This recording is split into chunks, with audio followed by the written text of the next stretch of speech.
अगर ये कहानी आपको थोड़ी सी भी अच्छी लगी हो तो प्लीज़ मेरे चैनल को सब्सक्राइब, लाइक और शेयर ज़रूर करना। हुआ यूँ कि एक गरीब परिवार में बेटी ने जन्म लिया। जन्म होते ही माँ का स्वर्गवास हो गया। बाप ने अपनी बेटी को गले लगा लिया। रिश्तेदारों ने लड़की को ताने मारना शुरू कर दिया कि बेटी होते ही माँ को खा गई मनूस, पर बाप ने कुछ नहीं कहा। बेटी का पालन पोषण करता रहा, खेत में काम करता और बेटी को भी खेत पर ले जाता, काम भी करता और भागकर बेटी को भी संभालता।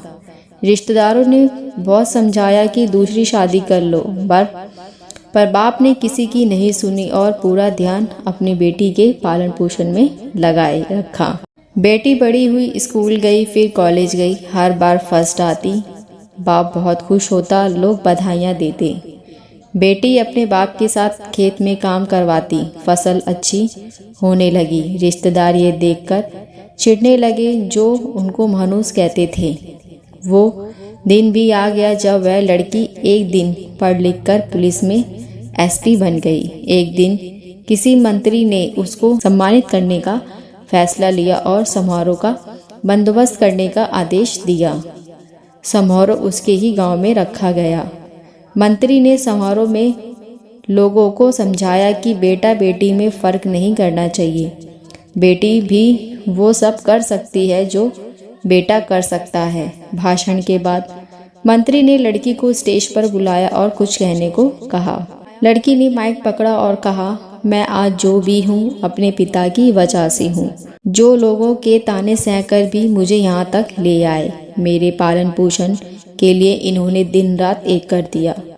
मैंने माँ नहीं देखी और ना ही कभी पिता से कहा कि माँ कैसी थी, क्योंकि अगर मैं पूछती तो मेरे पिता को लगता कि शायद मेरे पालन पोषण में कोई कमी रह गई। मेरे लिए मेरे पिता से बढ़कर कुछ नहीं है। बाप सामने लोगों में बैठकर आंसू बहा रहा था। बेटी की भी बोलते बोलते आंखें भर आईं। उसने मंत्री जी से पिता को स्टेज पर बुलाने की अनुमति ली। बाप स्टेज पर आया और बेटी को गले लगाकर बोला, रोती क्यों है बेटा? तू तो मेरा शेर पुत्र है। तुम ही कमजोर पड़ गया तो मेरा क्या होगा? मुझे तुम्हें सारी उम्र हंसते हुए देखना है। बाप बेटी का प्यार देखकर सबकी आंखें नम हो गईं। मंत्री ने बेटी के गले में सोने का मेडल डाला। लड़की ने मेडल उतारकर बाप के गले में डाल दिया। मंत्री ने पूछा, ये क्या किया? तो लड़की ने कहा कि मेडल को उसकी असली जगह पहुंचा दिया। इसके असली हकदार मेरे पिताजी हैं। समारोह में ताली बज उठी। आपकी क्या राय है इस कहानी को लेकर? मुझे कमेंट करके ज़रूर बताएं।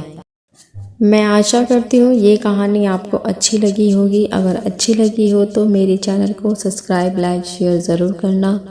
अब मिलते हैं नई कहानी के साथ। देखने और सुनने के लिए धन्यवाद।